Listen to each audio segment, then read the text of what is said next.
नमस्कार, मैं सुदीप पंचवैया। क्या उत्तराखंड में भ्रष्टाचार की स्वीकारोक्ति का वक्त आ गया है?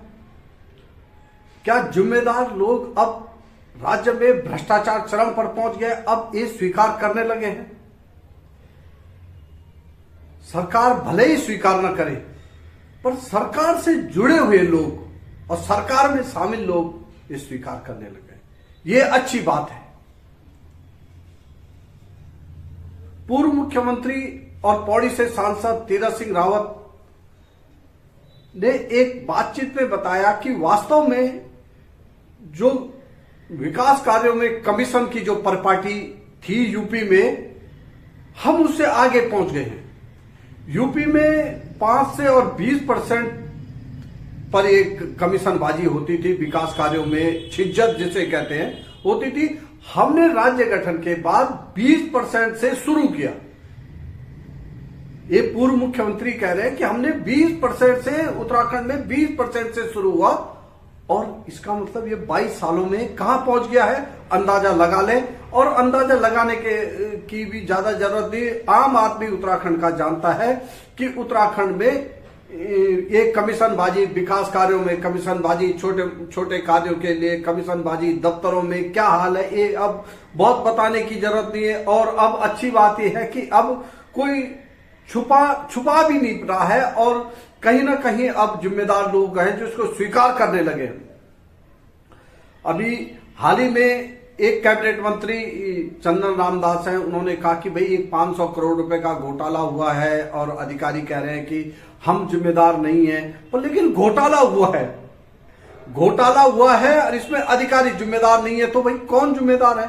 अधिकारी स्वयं को जिम्मेदार न मानकर गेंद किसके पाले में डाल रहे हैं, और जनता क्या मानकर चल रही है कि भाई इसके लिए, इन घोटालों के लिए कौन जिम्मेदार है? 2017 से 2022 के बीच का जो शासन भाजपा का रहा, उसमें एक बात बहुत प्रमुखता से होती थी, भ्रष्टाचार पर जीरो टॉलरेंस। पर हुआ क्या? वास्तव में जीरो टॉलरेंस था भाजपा के शासन में? आम आदमी का यह मानना था कि नहीं था। जम के भ्रष्टाचार की बातें सामने आई। भले ही प्रूफ नहीं होता है, शासन में जो भ्रष्टाचार होता है जिसमें बड़े लोग शामिल होते हैं, उसके प्रमाण भी नहीं होते भी है तो वो सामने नहीं आ पाते। और एक प्रमाणों को डिरेल करने को, जनता की आवाज को डिरेल करने को, भ्रष्टाचार को लेकर जो मूवमेंट बनता है उसको डिरेल करने को, उसको थामने के लिए, उसको रोकने के लिए जांच बिठाई जाती है। जांच में कम से कम वो लोग के नाम नहीं आते, उन लोगों के जो इस पे जिम्मेदार होते हैं, जिनकी उनको सह होती है, और कहा यहां तक जाता है जिसमें राजश्रय होता है, उसमें ये बातें सामने नहीं आती है।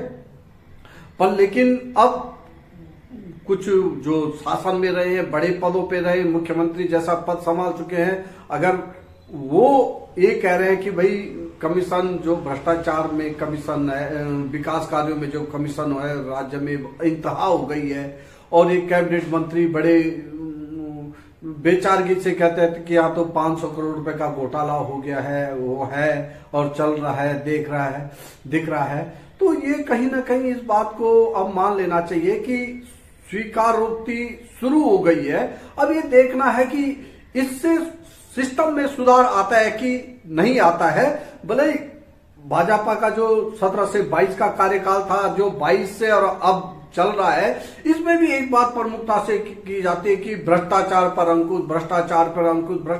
अंकुश। पर ये आम आदमी समझता है कि वास्तव में ये अंकुश कैसा है। ये मीडिया में अंकुश है, सोशल मीडिया में अंकुश है, सोशल मीडिया में दिखाने का प्रयास होता है। आम स्तर पे आम जनता इस पे क्या मानती है, ये देखने और समझने वाली बात होगी। और ये बात सच है कि उत्तराखंड में भ्रष्टाचार की इंतहा हो गई है। इसमें केवल नेताओं को दोष देना, केवल अधिकारियों को दोष देना, ये बहुत ज्यादा सही नहीं होगा। इसमें तमाम प्रकार के लोग शामिल हैं। कई बार तो ऐसा होता है कि जिन्हें आम लोग कहा जाता है वो भी कहीं ना कहीं भ्रष्टाचार को प्रश्रय देते नजर आते हैं।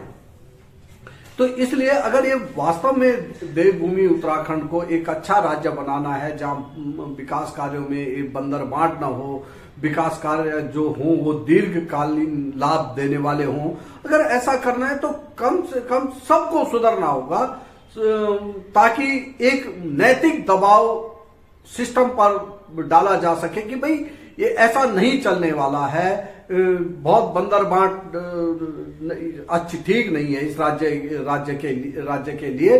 इससे पहले तीरथ सिंह रावत जी ने एक बहुत अच्छी बात कही थी, जब वो सांसद बने थे, उन्होंने ये कहा था कि भाई ये विधायक निधि और सांसद निधि है, ये बंद हो जानी चाहिए। वास्तव में छोटे मोटे भ्रष्टाचार की बहुत बड़ी वजह विधायक निधि और सांसद निधि बन रही है।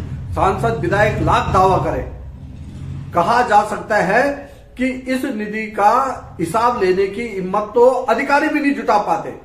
जो अधिकारी सांसद विधायक के प्रस्तावों पर हरी झंडी लगाते हैं, जो उनके प्रस्तावों पर काम आवंटित करते हैं, वो भी इसकी मॉनिटरिंग नहीं कर रहे हैं।